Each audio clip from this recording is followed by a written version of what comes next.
I will start with my deep appreciation of all the members who created this wonderful, auspicious environment. I was asked by Bokin Kim several times, and unfortunately I didn't have a chance to visit this place until this time, and I'm so grateful to have visited here and to meet with you. And my deep appreciation started like a long time ago, 2003, when One Institute had first conference. Bokin Kim was a great speaker, presenter. So still people are remembering her. And 2010, we have the role of Buddhist teachers and education, and Danielle and other members visited, not just visit, they studied the conference materials and really, active participation. And then the last year we had a conference, Refreshing Mindfulness. That conference with the several members also participated. And then, as you just heard, this month, Nick came to our workshop, Mindfulness for Educators. So I have, great appreciation to this congregation, and I'm very proud of this North Carolina temple displays and reveals the role model for English-speaking congregation in the USA. So you are the pioneers, and you are the host of One Buddhism in the USA. So that's the message. I'll start, and several members have supported, even financially. So I am very grateful. So my talk is today's My Father, My Spiritual Guide. Is there any proper norm between father and daughter? Each of you has unique relationship with your own father or your own parents, right? Each. This norm I asked when I lived at the chaplain's house in Gettysburg. I taught at the Gettysburg College for 4 years, and I lived at the chaplain's house, Carl Metzen's family in Gettysburg. And Carl is chaplain of Gettysburg College at that time, 1989 to 1993. Quite a while ago. Carl has 3 daughters, Martha, Kristen, and Katie. And he related with his daughter, with Martha, gardening. He had a big garden, and he really took care of orchid. So Martha with gardening, and Kristen, who graduated a PhD in political science at Princeton University. A lot of debating and arguing. And Katie and Carl, they love sports, so they jog together. So when I saw those relationships, I thought about, how about me? What is my relationship with my father? So that question I had. And I think I'll start with my father first, before that relationships. My father, Master Taesan, was the 3rd Prime Master of One Buddhism. And his encounter with Master Sotaesan, the founding master, he met the Master Taesan, the founding master, at the age of 11 and 14 and 16.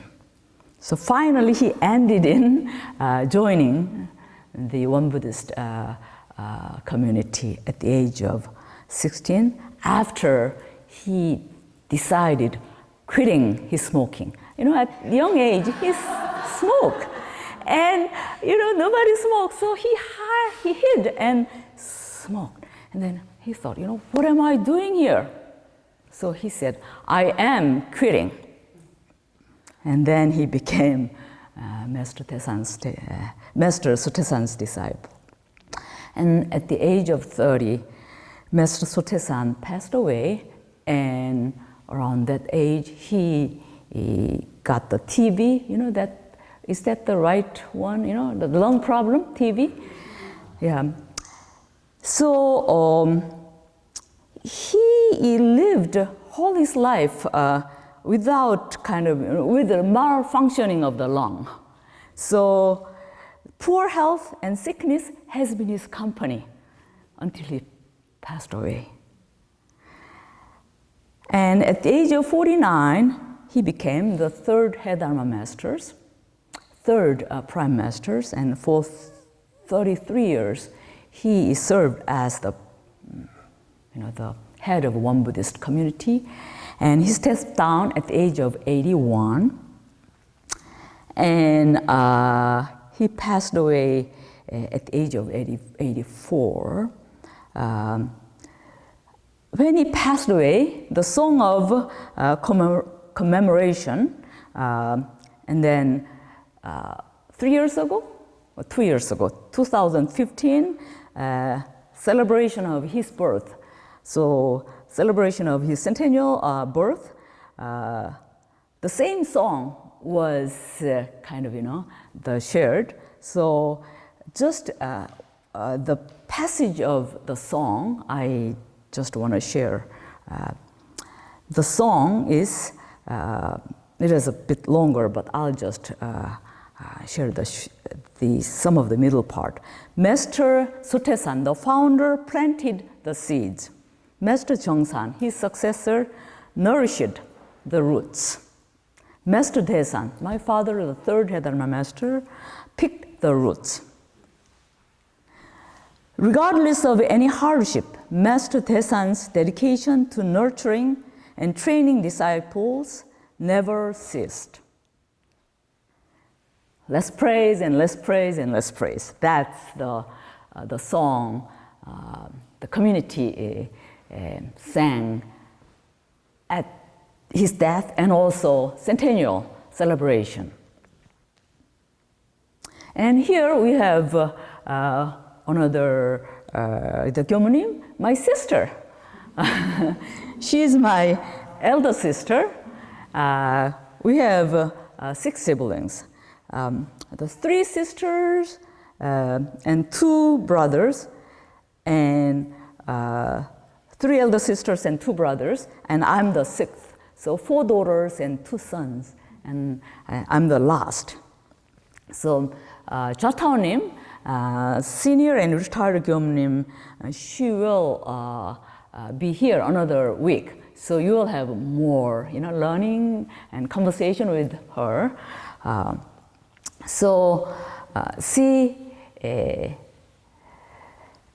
When I was born, my father was already the head of one Buddhist administration. So he has a quite role in the one Buddhist community, and as I said, his health was not really well. So my encounter with my father was very limited. If I didn't visit him, I don't see him. So that was my father and me in early ages. So the several not really personal encounter, but I have great influence from him when I decided to choose a college. So I lived in countryside, so I want to go to Seoul. It's like, countryside to New York, or, like a sort of busy and fancy place. And so I want to choose the school in Seoul, the capital city. And my father's advice was, well, you talk with family members and teachers even though that's your decision, that's your future. So here, what he's saying is even private matters, you need to have a public, comprehensive perspectives. Don't just, this is my path. How families are understanding, how your teachers are seeing. Of course, they said, oh, it's best you go to one Buddhist seminary, one university. So with 100% the kind of support, encouragement, I ended in going to Wongon University and one Buddhist seminary. So that was my real lesson from him. And when I came to the USA at the age of 26, and I started with my language school at the University of Pittsburgh, and I came to Temple University as a master and PhD, the students. And it was quite a struggle. Studying humanity in English, that's difficult. It's difficult. So after I finished my comprehensive exam, that was 1986, I thought, it's over, Well, dissertation, write dissertation anytime. So I want to do something what I like, not just PhD, this long journey. So I went back to Korea, and my father asked me, how is your study? So I said, oh, I finished my comprehensive exam, just dissertation is left, but the dissertation I can write anytime. And what he said, finish your dissertation first. So, okay. So I finished my dissertation following his advice. And after I finished my dissertation, right after I was lucky to get a full-time job at Gettysburg College, and I taught there for 4 years. And at the Gettysburg College, I was interested in how Buddhist leaders are trained in the USA. So I started to visit, universities which has that kind of program. So educating and training prime ministers of Won Buddhism in the USA, that interest became kind of, one of my direction. So that's somewhat, my path. And I had 10 days before he passed away at the Samsung Medical Center. And that was the most closest contact for me with my father. Usually, I visited him and I said, I came from the USA, and then I stayed a couple hours and I did my work, my visit, and I came back to see him. Well, I'm leaving. So I didn't have a really close contact with him, but I was quite lucky to have that time.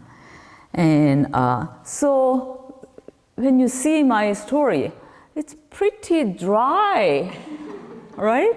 Father and daughter, what kind of relationship do you have?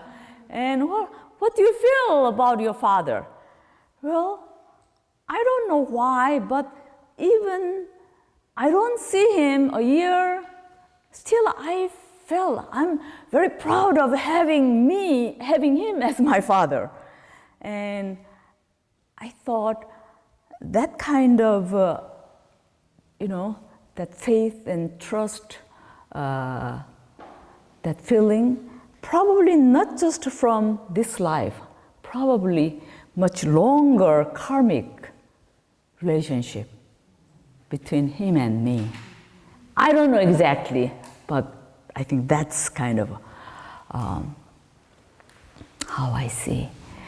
And the institute, I started from the scratch, and how I involved in that institute is one institute, starting an academic institution in the USA, revealed as his unaccomplished task when he passed away. So he had long dream of starting academic educational institution in the USA. And the reason was he wanted to have meditation and practice be integrated with educational environment.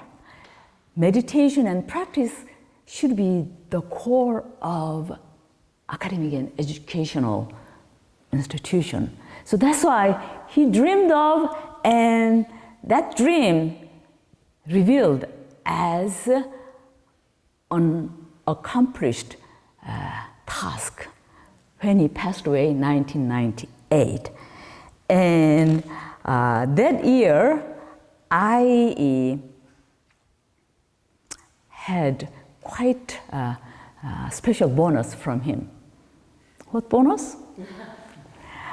Well, after he passed away, his body was cremated, and after the cremation, the place,